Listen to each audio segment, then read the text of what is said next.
जय श्री राम। मैं अनिल शर्मा आप सभी का स्वागत करता हूं और आज हम जिस विषय पर बात करने वाले हैं वो विषय है श्री राम सलाह का प्रश्नोत्तरी। जी हाँ, आज बहुत सारे लोग अपने प्रश्नों को लेकर बड़े परेशान होते हैं। कहीं इधर जाते हैं, कहीं उधर जाते हैं, लेकिन उनके प्रश्नों का उत्तर सही से मिल नहीं पाता है। मैं आज आप लोगों को इस वीडियो के माध्यम से बताना चाह रहा हूं कि आज से करीब 400-500 वर्ष पूर्व गोस्वामी श्री तुलसीदास जी ने श्री रामचरितमानस का रचना की थी और इसी में लास्ट में अगर श्री रामचरितमानस में आप देखेंगे तो श्री राम सलाह का प्रश्नोत्तरी भी मिलती है। आज हम इसी के बारे में बात करेंगे कि ये है क्या और हम इसका लाभ कैसे ले सकते हैं। आपके मन में अगर कोई प्रश्न है, आप चाहते हैं कि आपको एक अच्छा रोजगार मिले, आप चाहते हैं आपके बच्चे या बच्चियों की शादी हो जाए, आप चाहते हैं आपका कर्ज मुक्त हो जाए, ऐसे और भी कई प्रश्न अगर आपके मन के अंदर आते हैं और अभी तक उन प्रश्नों का उत्तर आपको नहीं मिला है, तो श्री राम सलाह का प्रश्नोत्तरी में आप इन सवालों का उत्तर जान सकते हैं। आज हम जानेंगे, मैं आपको एक प्रैक्टिकली एक डेमो भी करके दिखाऊंगा कि किस तरीके से आप इसका लाभ ले सकते हैं। उसके लिए श्री रामचरितमानस आपके घर में होना चाहिए, नहीं हो तो आप कहीं से ले सकते हैं, कहीं से उसका इंतज़ाम कर सकते हैं। कोई प्रश्न है तो सबसे पहले आपको स्नान करना है, स्वच्छ कपड़े पहनना है, अपने पूजा घर या मंदिर में आके श्री रामचरितमानस का पूजा करके और आपको अपने अभीष्ट सवाल जो है, आपका जो सवाल है, जो भी दिमाग में आता है, आप अपने परिजन के लिए भी इसमें सवाल कर सकते हैं, अपने मित्रों के, रिश्तेदारों के, भाई बंधुओं का भी आप इसमें सवाल उठा सकते हैं। इसको सवाल उठाना बोलते हैं। इसमें जब आप सवाल उठाते हैं तो सबसे उठाने से पहले आपको भगवान श्री रामचंद्र जी की स्तुति करनी है, श्री रामचंद्र जी की आराधना करनी है, भगवान हनुमान जी की आराधना करनी है, क्योंकि ऐसा कहा गया है कि हम जब श्री राम सलाह का प्रश्नोत्तरी में सवाल पूछते हैं तो भगवान श्री राम स्वयं और हनुमान जी स्वयं आकर आपके सवालों का उत्तर देते हैं। इसलिए आपको अपने मंदिर या पूजा घर में जाना है, श्री रामचरितमानस की पूजा करनी है। उसके बाद आपको श्री रामचरितमानस में प्रश्नोत्तरी खोलनी है। आप प्रश्नोत्तरी के लिए एक सलाह का मतलब कोई सलाई या उंगली का इस्तेमाल भी आप कर सकते हैं। आइए हम जानते हैं कि कैसे इसमें सवालों के जवाब हमको मिलते हैं। उसके लिए मैं आपको एक लाइव डेमो के रूप में आपको दिखाना चाहूँगा। मैं यहाँ पे एक प्रश्न उठा रहा हूँ मेरे मित्र के लिए जो कर्ज से परेशान है और उन्होंने कहीं से पैसे का इंतज़ाम किया है, तो वो ये जानना चाहते हैं जहाँ से वो पैसे का इंतज़ाम कर रहे हैं क्या वहाँ से पैसे आएंगे, हम वो जानना चाहते हैं।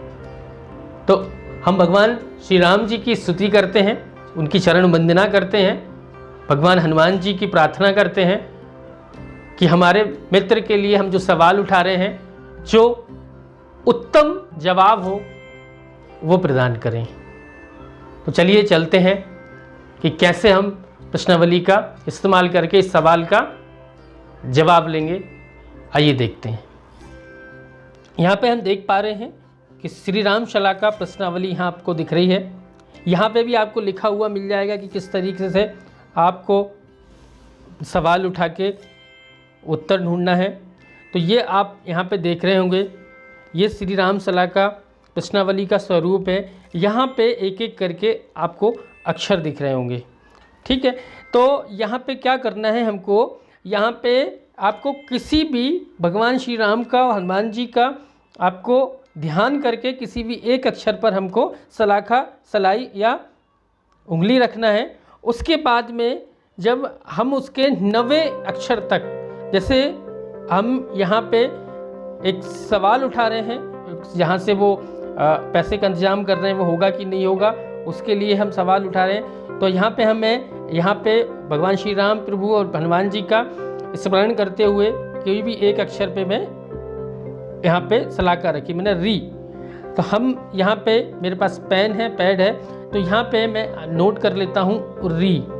अब इसके 90 अक्षर पे जाना है हमको। 1 2 3 4 5 6 7 8 और 9 पू, यहाँ पू। फिर 1 2 3 4 5 6 7 8 9 क। 1 2 3 4 5 6 7 8 9 र। फिर 1 2 3 4 5 6 7 8 9 ही। 1 2 3 4 5 6 7 8 9 में छोटी की मात्रा मी। 1 2 3 4 5 6 7 8 9 ता।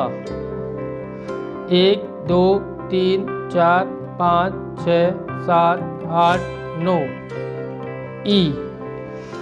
1 2 3 4 5 6 7 8 9 गो। 1 2 3 4 5 6 7 8 9 प। 1 2 3 4 5 6 7 8 9 द। 1 2 3 4 5 6 7 8 9 सिन। 1 2 3 4 5 6 7 8 9 धू।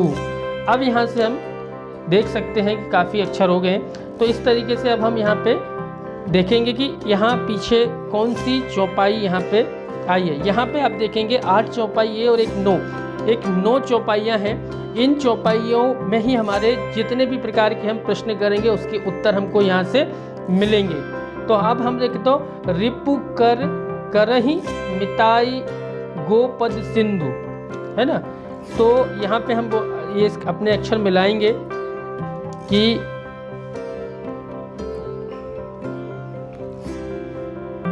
गरल सुधा रिपु करही मिताई गोपद सिंधु अनल सितलाई। ये वाली चौपाई बन रही है यहाँ पे। तो ये चौपाई, यह चौपाई श्री हनुमान जी के लंका में प्रवेश करने के समय की है। तो इसका फल जो है वो है प्रश्न बहुत श्रेष्ठ है, कार्य सफल होगा। मतलब जहाँ से हमारे मित्र ने पैसे का इंतजाम करने का सोचा है उनका प्रश्न बहुत श्रेष्ठ है और कार्य सफल होगा। तो अब उनको इस बात की चिंता करने की आवश्यकता नहीं है कि कार्य उनका सफल होगा कि नहीं होगा। यहाँ 9 चौपाइयों में आपके पूरे सवालों के जवाब छुपे हुए हैं कि कैसे हम श्री राम शला का प्रश्नोत्तरी से अपने प्रश्नों का उत्तर जान सकते हैं। अब आपको इधर उधर भटकने की आवश्यकता नहीं है। हमारे गोस्वामी तुलसीदास जी इसका प्रबंध पहले से ही कर गए। हमारे सवालों, हमारे प्रश्नों का उत्तर कहाँ मिलेगा। आपको जब भी जीवन में कभी संघर्ष आए, कभी आपको जीवन में कष्ट आए, तो उन कष्टों को, संघर्षों से घबराना नहीं है, डटकर मुकाबला करना है। संदेह अगर आपको लगता है काम में संदेह होगा या नहीं होगा, तो आप श्री राम शला का प्रश्नावली का इस्तेमाल कर सकते हैं।